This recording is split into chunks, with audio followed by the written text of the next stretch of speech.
Hey everyone, welcome to episode 6 from the horse's mouth. We hope everyone is doing well during this semester. We understand that it has been extremely challenging for our community. Austin and I both think that it is really important to support each other during these times. Please practice self-care on a regular basis and use all the resources Skidmore has to offer. But transitioning into this episode, we have an exciting guest on our podcast today to share with you all. All you aspiring entrepreneurs will like this one. Austin, would you like to introduce today's guest? Sure, Lily. On today's show, we have Rafat Pirzada. Rafat is class of 1984 and currently lives in Fremont, California, which is part of Silicon Valley. He majored in math at Skidmore and was also part of the engineering dual degree program with Dartmouth College. Rafat's story of founding Cyras Systems with 3 friends was featured in the book A Greener Valley, which is available at Skidmore's library, so go check it out. Cyras Systems was sold in 2001 for more than $1 billion and was one of the first companies in Silicon Valley to be what today is called a unicorn. We wanted to bring Rafat onto the show to talk about the entrepreneurial side of Skidmore and how it translated into his professional career. Both Lily and I really enjoyed speaking with Rafat, so let's get right into it. Welcome, Rafat, to From the Horse's Mouth. We are very honored to have you here today to talk to you about, your Skidmore experience and your professional experiences. You're living out in California. You've been there for a while. Could you just kind of, update us with what you've been doing the past couple of years and background, family background, stuff like that? Sure. So first of all, thank you very much for having me on. I'm very, very happy to share my experiences and opinions with other Skidmore people. So I've been here now in California, I think approaching about almost 25 years. So this is the longest I've actually ever been in one place. And the house we live in is now the longest I've lived in a single house. It's been a little over 20 years, even more so than our home in Karachi, because I left when I was 18. So as some of you may know, I sold my company back in 2001. And shortly thereafter, it was just before 9/11, all of this happened. And 9/11 sort of forced us to take a hard reset and break. And then the environment changed. So from being involved in working all the time, it was at home all the time. And one thing that sort of worked in our favor is that we just had our first child the year before. So that did take up a lot of time. And over the course, I decided that, it's okay if I don't have to get back and work actively or full-time or anything. And so I stayed at home. Both my wife and I took turns or helped each other in bringing up the kids. Of course, she did most of the work. I was just directing things, but she did most of the work. And during that time, I did a lot of mentoring. At one time, I was active in investments in startups and others. But I've gotten now accustomed to being in a sort of semi-retired state, and I like that. And so that's what I'm doing for the last several years. I was very lucky that I was able to get into that state when I was just a little after my 40th birthday. So I promised myself at some time that I would retire around 40. At that time, it was more of a joke, but I actually was able to do that. So awesome. I'm quite happy about that.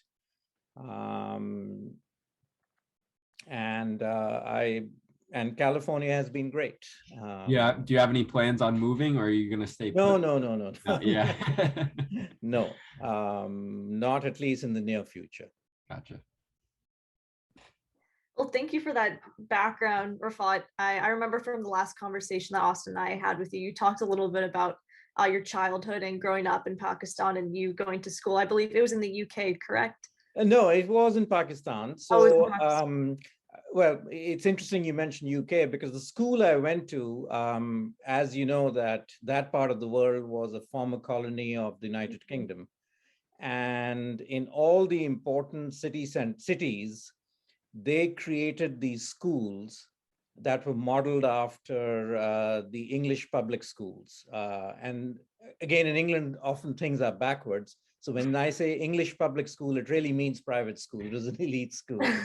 And so what would happen is in a very sort of, it was very ironic that the rationale for these elite schools was to train the locals turn them into sort of Englishmen. I mean, the curriculum was exactly what would happen in the schools in England, and the value system was also very much the same way. And even something very embarrassing, that our own language, Urdu, was taught to us like a second language. So it was quite embarrassing. We unfortunately knew a lot more about the English society. And for example, we were all taught Shakespeare and all of we knew English literature and were far more fluent in reading English than we were in our own native language, which is a real shame because that has its own literature and a lot of good values, which unfortunately, unless our parents forced those on us, it didn't happen from our school. So it was a very English-centric school. And in terms of preparing you for colleges in the West, it was very, very good. The system we were following was the English A-level system, which was sort of like AP plus at that time. And so whatever courses I took, it was definitely at the college level, and it prepared us, all of us, very well for studying abroad. And but there were some interesting things I'd like to sort of, I know that you'll probably get into some contrasting between my Skidmore education and the education there. So a lot of emphasis was put on memorization and rote regurgitation of that. And even in courses like mathematics and physics, which, you know, I mean, you don't do, there is some memorization. The focus really was more on learning algorithms and learning the formulas and applying the formulas in different ways. And you got good at it by doing a lot of practice. So for example, I did the equivalent of Calculus 2 in high school. But instead of doing Calculus 1 and 2 in 1 year, we did it over like 2.5 years. And so we went a lot more in the depth. And so we approached it that way. And it was interesting that when I came to Skidmore, while I was, of course, very good at math, my professors in both math and physics, especially two of them I'd like to recognize, Dr. Dan Hurwitz from the math department and Dr. Brian Watson from the physics department, because, and I mentioned them because I took a lot of courses with them. The others were also very good, but these two really pushed me hard and sort of reprogrammed me in a way where they said, look, I mean, I remember in both of their courses, there were moments where I solved a problem. I said, oh, you know, this is this formula, and I solved the problem. And they both said, well, you know, I've never even seen that formula before, but that's not what I wanted you to do. What I really wanted you to do is look at it a different way and construct it from first principles. And so they completely reoriented my thinking in that way. And they had to work hard, and I had to, because, you know, once you learn in something and it's easy, it's very difficult to push yourself to do it in a different way. But I think in the end, they were successful.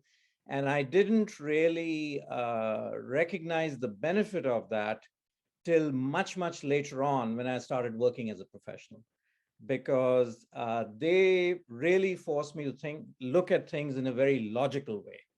And forget about formulas and any of these type of things. And that really then helped me a lot in my professional career. I may not have realized that so much taking the advanced courses or at graduate school, but certainly at work, I realized the benefit of that. So how did you come across Skidmore? Like what was that path to getting to Skidmore? I'm interested to hear that. Yeah, so I initially wanted to go and study in England. I wanted to go to engineering school over there, and I did get admitted to one of the better engineering schools over there. So I didn't even apply to the US. And my parents sort of said, look, as a backup, you should do that. So very reluctantly, I did the SATs and did all of that. And I was kind of late for most places, but a very good friend of my father's knew someone at Skidmore.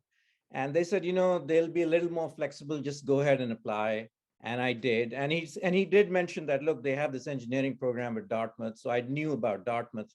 And so I went ahead and applied. I got admitted. I deferred my admission because, again, another smart thing my father forced me to do. He said, look, don't just say no, just defer it, go and see how things turn out. And I went to England and realized very quickly that was the wrong call for me. And so my father then at that point arranged a college tour of Skidmore and Columbia. Those were the two places I was actively pursuing. And after I came to Skidmore on my college tour, I said, yeah, that's the place I want to be. That's great. That's a funny story. I guess you talked a little bit about how your professors kind of push you to look at things in a different perspective. I'm wondering, how does Skidmore, I mean, did that shed some light onto your entrepreneurial endeavors post college? And how does Skidmore kind of develop those skills over the course of the 4 years? Well, again, I don't know if it was active or not, but it definitely did. And I'll give you some sort of examples from, I was thinking about some of those examples now. And many of them, I haven't thought consciously about it for like 40 years or so. But there was a course we took in January term. Do you still have January term now? No. No. Oh, it's all gone. Okay. So that used to be like a 1-month term, and you took some really interesting, fun courses. And my freshman year, I took this course called Frauds and Hoaxes in Science. And what this course was really about was critical thinking and looking at things and really questioning them. It was interestingly taught by Professor Watson from physics. That's what was my first introduction to him. And I vividly recall that one of the things we studied was, there, like the Loch Ness monster, there was a monster supposedly at Lake Champlain.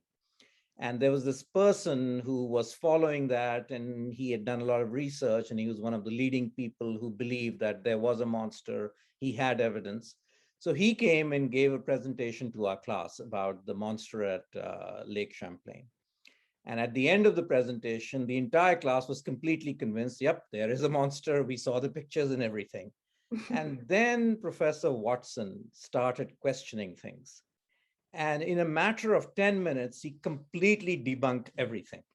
And it was a great, great experience to learn how you question things and just don't take things at face value and break it apart. And he did it in a very nice way. So it wasn't like, he was accusing him of anything. It was like, for example, one of the things he mentioned is, so you use this camera or this film, and the range of that film is X amount of feet, but the pictures you took were 5X that. So obviously it's going to be distorted and things like that. So it was giving us that type of input and teaching us that, look, you really have to question things. And those skills that you learned were extremely, extremely beneficial later on in my career, because so it wasn't, I obviously, once I started working, I hardly ever used any calculus or any of those type of things I had learned.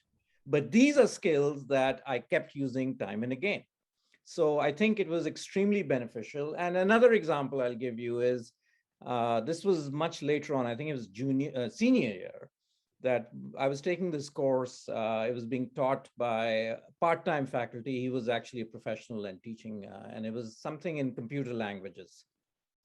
And during the course, there was something had come up, and we were talking about, I believe it was called Russell's paradox in set theory. So he said, well, you are very good at math. So how about next class, you explain to the class what this is about. So I went up and I reread my set theory books and everything. And so just before class, he said, so what are you going to talk about? So I explained to him what I was going to say. He said, look, this is not a math class, a hardcore math class. So you have to explain it in terms where they understand. So think of some analogies and things. So I reworked it, and I was able to come up with a great analogy for that. And so I presented that in class, and everyone had a big laugh, but they also understood what that meant. And that was another example of taking something that is technically complex, but simplifying it so that the majority of the people who are not that technically inclined can still get the gist of it. And that communication skill is absolutely critical when you're an entrepreneur, because you're taking some very, very complex ideas and explaining it to people who don't have the same background or don't really care about the technical issues. What they want to know is how it applies to them and how good it is. And that is, again, something that you use all the time. And so perhaps at an engineering school, they wouldn't have done that. They would have just kept it at, yeah, go into the set theory and talk about all the equations and everything. But here, they force you to look at it differently. So these are just some simple examples I'm giving you, but throughout my courses, that's how things were done. And that was, initially, it was very hard when you're looking at it that way, but it forced you to do it a different way. And those are skill sets that have served me extremely, extremely well. Because as an entrepreneur, especially if you are the founder of a company, most of your activity is done, spent around two ways if you're not doing the technical work, and that is raising money and attracting talent to your company. And it's that skill set of being able to explain to people why they should put money in your company and why they should work for you that makes all the difference. Well, I'm very impressed that you could, first of all, remember all the course names and then all those very specific and really meaningful stories you addressed. I mean, hopefully I'll be able to do that in a few years as well. I'm sure you will. But yeah, again, thank you for all those really meaningful responses. Going more into the entrepreneur side, as you may know, Skidmore is like really, I mean, the business and management department is one of the key sellers for a lot of students going to Skidmore. Austin's in it. I work in the business department, so I'm kind of in it. But Skidmore is really wanting to up its entrepreneur program, possibly considering making a minor course out of it. But we were just wondering, from an entrepreneur yourself, what does that word mean to you, entrepreneur? So, it's, I actually looked up the definition, and because I've been using it, and I said, let me go back and see. And actually, what I found is none of these definitions are very, very good. I mean, they talk in generic terms of starting your business and taking risk and doing something new. And while all of that is correct, I think there is a lot more to it than just that. And to me, part of being an entrepreneur, the thing that I enjoyed the most was that I was it was taking a vision and implementing that. And I was completely in control of, I mean, to a large extent, when I say I'm talking about the other key members, my co-founders and us, we were pretty much in control of that and how we took that. We were, of course, accountable to our shareholders and to a certain extent our employees, but it was this feeling of, I'm trying to I'm not an English major, so it was almost like, there's this inherent ability of, or rather, I would say that it's the power to create something. I mean, taking your vision and actually implementing something out of it. And that whole process is an amazing process. And I think that's what really entrepreneurship is about. When you finally look at the spirit of it, I mean, yes, you're taking risks and you're doing something new or doing it differently, but the essence really is taking an idea and having it implemented. And whether you do it in a company of your own, or whether you do that within a company where they say it's, what is it, entrepreneurship, where you take ideas, that's what this is about. And I think that at Skidmore, that's what the focus should be on, in terms of, look, how do you take things and take ideas and accomplish them? Whether it's a project, a company, product, whatever, what it takes to do that. And you have to constantly sort of drive, keep pushing it. The skill set that is most important in entrepreneurship is perseverance, because you'll be hit up with a lot of obstacles. So you just have to work around them. And the only way you can do it is if you're passionate about it. It cannot be for money. It cannot be for other things. You just have to believe in it and keep doing that. I mean, that's great. That's awesome. I took the Professor Catherine Hill teaches a entrepreneurship 300 level elective for the business department, and I took that. And you kind of create, like, she puts up all these postcards all over the wall with ideas, and we slowly kind of pick 4 or 5, and then you break off into groups, and your semester long project is creating a pitch deck that you would potentially show investors. So it's interesting to kind of hear your story behind that, and having a vision and implementing that. And it's definitely the coolest thing about entrepreneurship, but it's probably also the hardest thing about entrepreneurship. It is, but normally you'd think that while you're doing this, there'll be so much pressure, there'll be so much tension, and you're going all over. I actually found it to be very soothing. Yeah. Because I was able to work long hours, do things because I was enjoying it. I knew that this is, and at some point I knew, just like the other co-founders, that this was our baby, so we had to do whatever. So if at 12 o'clock at night, one of us said, oh God, the lights were left on and we better go back and turn it off, that was okay too. And we did those type of things. Now, I've also helped teach entrepreneurship at the Haas Business School at Berkeley.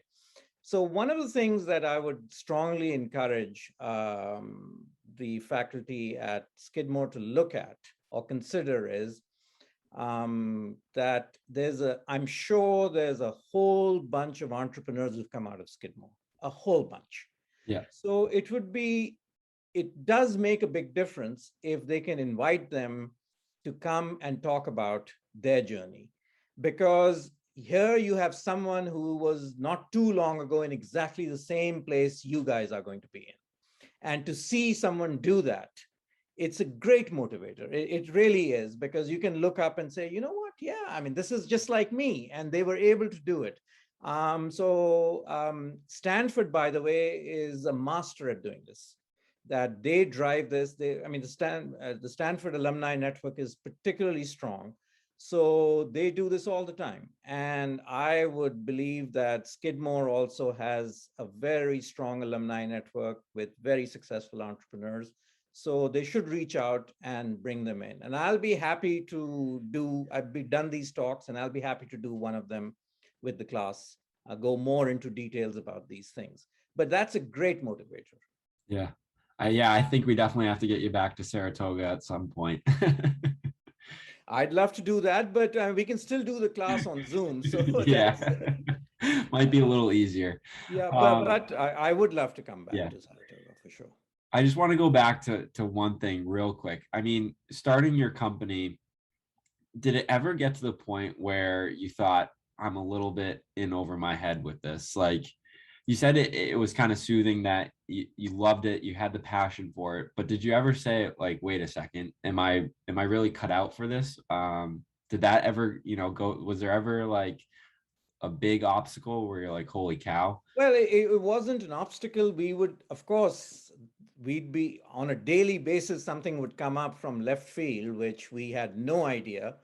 And the strength of our company was that the four co-founders, we all had different skill sets, not only from a career perspective, but in our outlook and the way we did things and operated. So whenever we were confronted with these things, and they happened more often than not, we just caucus together and say, okay, we have this issue, so how are we going to resolve this?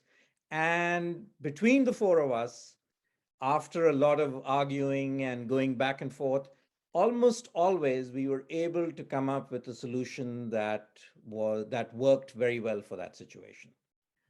So yes, you will always have those things.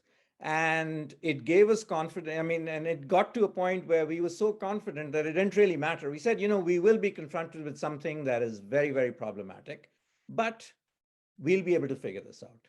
And we always did. Yeah, and fortunately, we also had some good mentors that we could bounce things off of. So that helped too. Definitely. So I'm not saying that it was just us, but you'll always have these doubts that come up. But you'll be able to cut right through it. I know for a fact that most people, if they put their minds to it, they'll be able to do that. Yeah. I guess, yeah, I mean, I'm currently in the capstone class for my business program strategy with Professor Burke. And she's the one who started MB 107, which is like the key intro class for business. But the last couple of classes, we've been talking a lot about a company's willingness and I would say knowledge to be able to pivot on a daily basis. We just looked at Spotify and kind of what they've been doing the past couple of years and their ability to pivot on a daily basis to meet new demands and new trends in the consumer place and stuff like that. So it's definitely interesting to hear your side of that as well and connect those two things. No, that's very true, that you have to pivot and look at things differently. And one of the advice I would give to anyone who's starting a company is it's on the surface, it sounds very superficial and simple, but it goes down very deep. And that is, don't get greedy. So many companies have failed because their management, their executives, founders, whatever, got too greedy and went after the big prize in a very high risk strategy, and it went wrong, and the whole thing just collapsed. And I'll give you an example over here that back in 2000, when our company was introducing our product, there were about 100 companies in the optical networking space, 100 new companies. And that was a very hot space back then. Back in 2001, after a company had been acquired, we were visiting, we had done the launch at a trade show, and a year later, we went back to that same trade show. There were less than 10 companies around in that space. The others had gone away. And many of the companies that had gone away, I mean, they were my competitors, but I knew those people very well, and we used to talk. And at least a couple of them, they had decent offers on the table, but their CEOs got too greedy. And they said, no, I want a Cyras-like exit too. Cyras was my company. And they said, look, that's not going to happen, but okay, you won't get over $1 billion, but you'll get several hundred million out of it, which is a huge, huge thing. They said, no, I want to cross that $1 billion mark. They didn't. And a year later, they closed down with nothing. They had to just sell whatever, I mean, literally, there was no intellectual property left. and the inventory was just gobbled up by the investors. So they just got too greedy, and you can't. And even in our own company, we were confronted with that issue in August of 2000.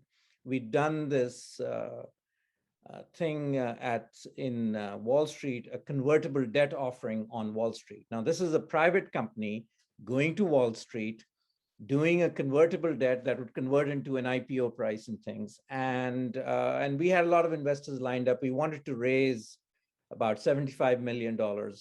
And on the books, we had over $1 billion from all these big institutions. And many of these big institutions like Fidelity, et cetera, said, look, forget the roadshow here, take a check of $75 million from us.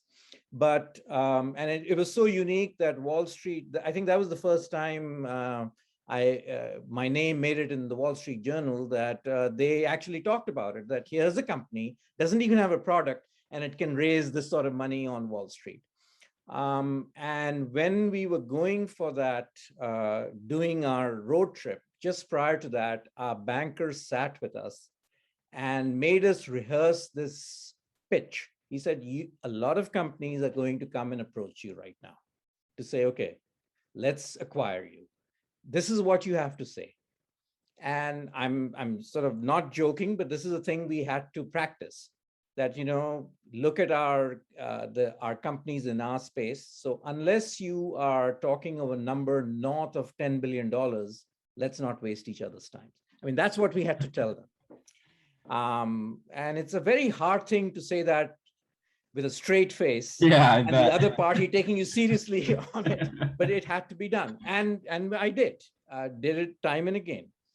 And yet, a month and a half later, we did this in August, we're talking end of September, those same bankers came to us and said, guys, the IPO windows are closing. The environment is completely changed. Now we're talking about a couple of billion, not over $10 billion. But if you guys can readjust to that reality, we can get you, any company in this space, the bigger companies will take you out.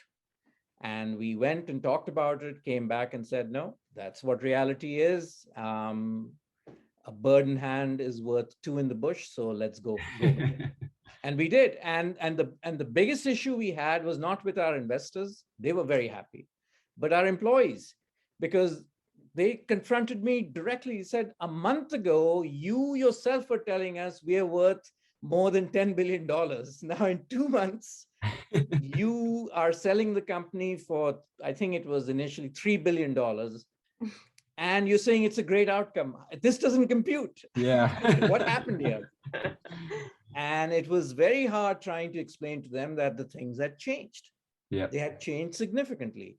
Now, fortunately, those same employees 3 months later came back and said, thank God you guys realized this and got us a look at where all the other companies are right now.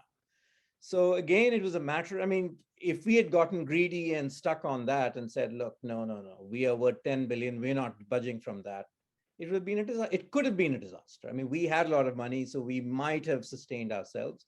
But that's something that entrepreneurs need to do that. And it's throughout the process that, for valuation earlier on, I mean, forget about the exits. Earlier on, they are hung up on, no, you're giving me more. I mean, I'm going to go with a higher valuation. These initial valuations really don't mean a whole hell of a lot. What you need to focus on is building the company, building the right products, bringing them to market.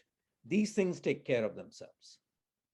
Yeah, well, I really hope Skidmore, we can get you and Skidmore officially connected to speak with some of the classes, because I mean, as a student who's not into entrepreneurship right now, I'm learning a lot for my personal interest and career as well. I mean, the keyword that you used was perseverance. I mean, that can apply to literally any career field. So absolutely. And I was an accidental entrepreneur. I mean, yeah. I got into entrepreneur in a startup environment because I didn't have a job. I was out of a job in a regular company. I was looking for opportunities, and someone suggested, hey, there's a company that just got funded, and it would probably be a good fit. So why don't you try that out? And that's how it all started. Yeah. I would have, if someone had asked me a few months prior to that, would you go out and start raising money or anything like that, or join a startup, I would have probably said no. It's very risky. Yeah. But I did. So, you don't know, Lily. You may end up creating something that shocks even you, which is good. I mean, certainly what we did, we had no idea. Also, I just want to clarify one thing, that in one of the questions you said, so how was it starting a unicorn company? So let me preface one thing. When we started, we had no idea how big this could be. Absolutely none. And in fact, we didn't know for a couple of years how big this was going to get. Because these things are determined by the market. You can't control those things. All you can do is be the best at what you can do and be among the best companies. These things are then controlled by the market. So you can't say that, I mean, if anyone comes to me and said, I'm going to build the next billion-dollar company, well, I mean, okay, that's a good goal, but you just have to take it at face value and not think too much about it, because you can't predict these things at all. Great. Well, I think we can go into our lightning round. You feel free to answer this or answer these questions in however long you want. First question, what is your favorite book? And what is your second question? What is your favorite book to give to entrepreneur or business students that you might be mentoring? Well, that's a very good question. I mean, there are many books that I enjoy, and it's very hard to pick a sort of favorite book per se. But so I'll answer it in a different way. I mean, if you ask me which of the books I read had a very profound experience for me, I would have to go back to what I read in one of my classes at Skidmore in political philosophy, and that was Plato's Republic.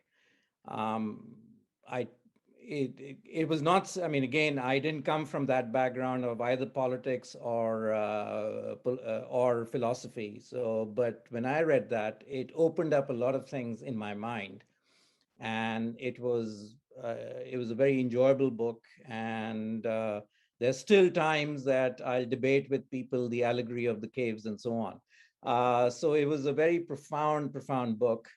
But as far as what book I would give I did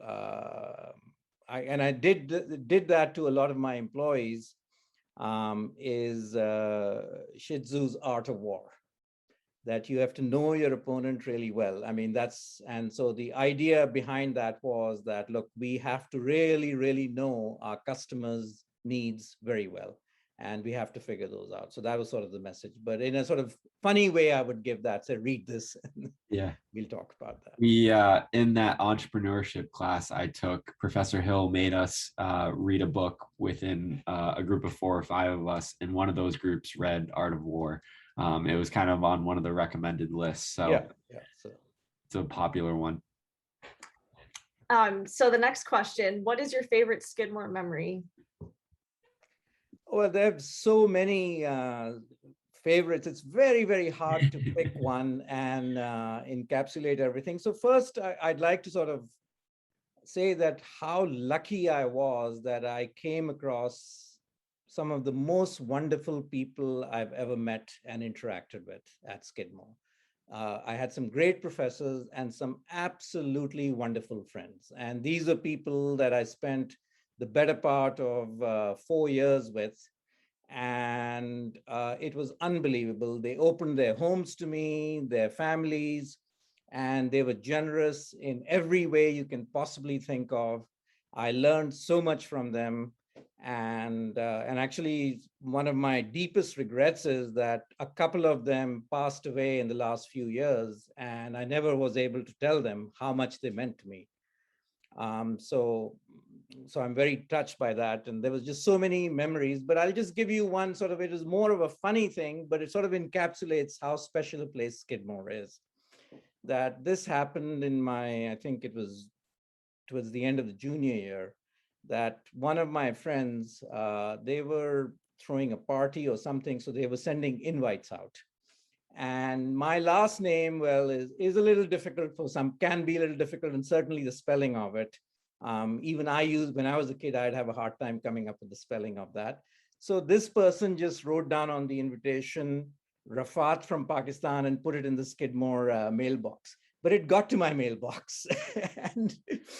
and that tells a lot about Skidmore, that even in a place of, I mean, it's a small college, but 2,000 people, they cater to everyone's individual desires, and they get to know people so well that even something like that, it came to the right mailbox.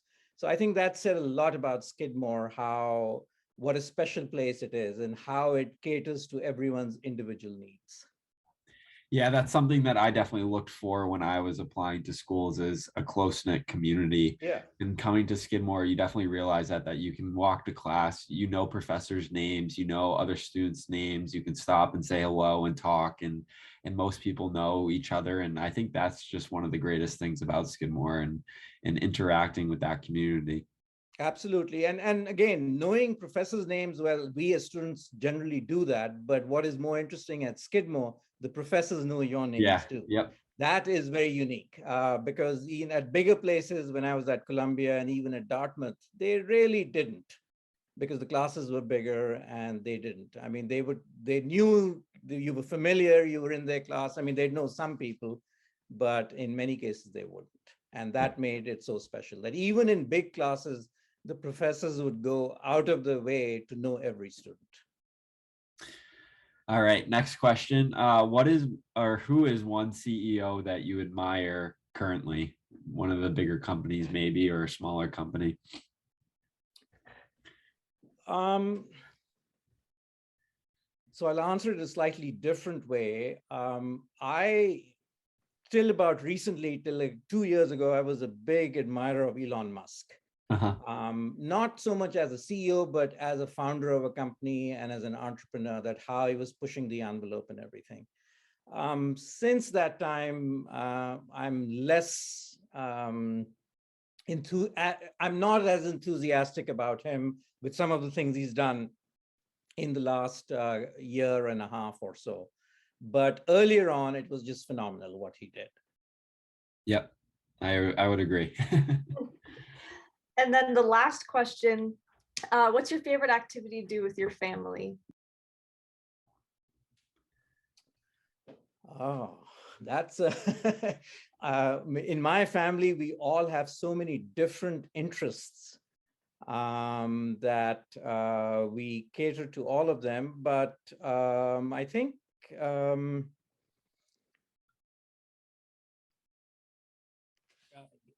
earlier on, I would say when we were younger, it was some of these vacations we had taken together, either going and visiting family in Pakistan or going other places where we would all spend this time together. And it was a lot of fun just being away from the home. I think these days it's when we can just, often when we just sit together and our sons come up with some discussion issue they're having or whatever, and sharing that, and they're not really looking for advice, but we'll jump into it and ask the other son, oh, what do you think of that? And so give some of that. So that sort of interaction that we do lately. But, I think, again, like at Skidmore, where you had a mix of a lot of different types of people, our family is such that we've realized that all of our interests are all very different. So we have to cater to each other's. And so sometimes when we have this unadulterated time where we just focused on ourselves and no one else, and we can share something important, whatever it is, whether it's why one particular son doesn't like this class or whatever, and we're discussing that, it makes it very meaningful and interesting. I know. Hopefully my parents say the same thing when I complain to them about all the work or I'm stressed or whatever. I don't know. I think Well, they've they been through sometimes- all of this too, so I'm sure that I mean, that's at the end of the day, that's how we see it too, that we've been through all of these things too, so we know that it can be difficult. That's a great point. Rafat, thank you so much again for spending the last 45 minutes with us, giving us some insight about what it means to be an entrepreneur and all of your fun history lessons about your classes at Skidmore College. I know Austin and I were really looking forward to speaking with you again, as we had the pleasure of speaking with you last time. And we hope to be in touch with you again and hopefully see your face in a business class at Skidmore, because I know if students don't listen to this podcast, even though they should, that they would really benefit from hearing, not even just business students. I mean, students in all different departments would benefit from hearing from such an amazing alum. So thank you again so much. No, thank you so much. And I am what I am in large part due to Skidmore. So that debt, no matter what I do, cannot be repaid.